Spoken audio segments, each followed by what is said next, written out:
खाली मुंडीवर पाय, रावणाचा करायचं काय, खाली मुंडीवर पाय, राम राम सत्य है, राम राम सत्य है, राम राम सत्य है, राम राम सत्य है, रावणाचा करायचं काय, खाली मुंडीवर पाय, रावणाचा करायचं काय, खाली मुंडीवर पाय, जय शिवराय, जय शिवराय, रावणाचा करायचं काय, खाली मुंडीवर पाय, रावणाचा करायचं काय, खाली मुंडीवर पाय, जय जिजाऊ, जय शिवराय, जय जिजाऊ, जय शिवराय, रावणाचा करायचं काय, खाली मुंडीवर पाय, रावणाचा करायचं काय, खाली मुंडीवर, जय जिजाऊ, जय शिवराय, जय जिजाऊ, जय शिवराय, राम राम सत्य है, राम राम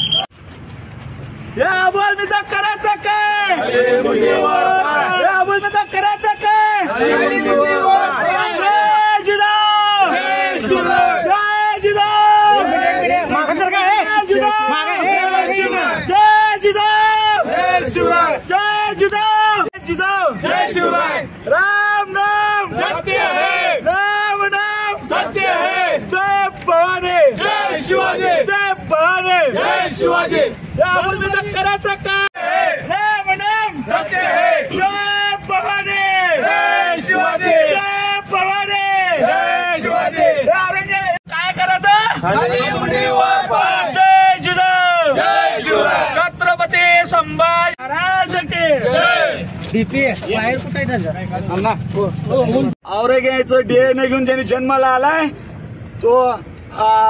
अबू आझमी यांनी 2 दिवसापूर्वी त्यांनी एक वक्तव्य केला होता की औरंगजेब हे क्रूर शासक नव्हता, तो अफगाणिस्तानपर्यंत त्यांचं राज्य होतं, हे सोन्याचा चिडिया होता म्हणून त्यांनी जे वाक्य केलं होतं त्याच्या निषेधात आम्ही आज छत्रपती संभाजी महाराज मध्यवर्ती महामंडळाचे ते आम्ही त्यांची तिरडी काढली होती, ज्या छत्रपती संभाजी महाराजांची 40 दिवस हाल करून इथं महाराष्ट्रात त्यांना मारण्यात आलं, ज्या छत्रपती संभाजी महाराजांनी धर्मासाठी स्वतःचा जीव दिला, अशा त्या औरंगजेबाची बाजू घेऊन अबू आझमींनी त्यांनी त्यांची बाजू घेतली आहे, त्याच्या विरोधात आम्ही तिरडी आंदोलन केलं आहे। मी महाराष्ट्रातले गृहमंत्री देवेंद्र फडणवीस साहेब यांना विनंती करतो की आपण अबू आझमी यांच्यावर गुन्हा दाखवून मोक्का अंतर्गत त्यांच्या कारवाई करावी, नंतर त्यांचं पार्सल करून तुम्ही त्यांना पाकिस्तानात किंवा अफगाणिस्तानात पाठवावी, अन्यथा येणाऱ्या काळात जिथं अबू आझमी महाराष्ट्रात जातील तिथं आम्ही तमाम शिवप्रेमी गणविकांनी त्यांच्या विरोधात आंदोलन करू।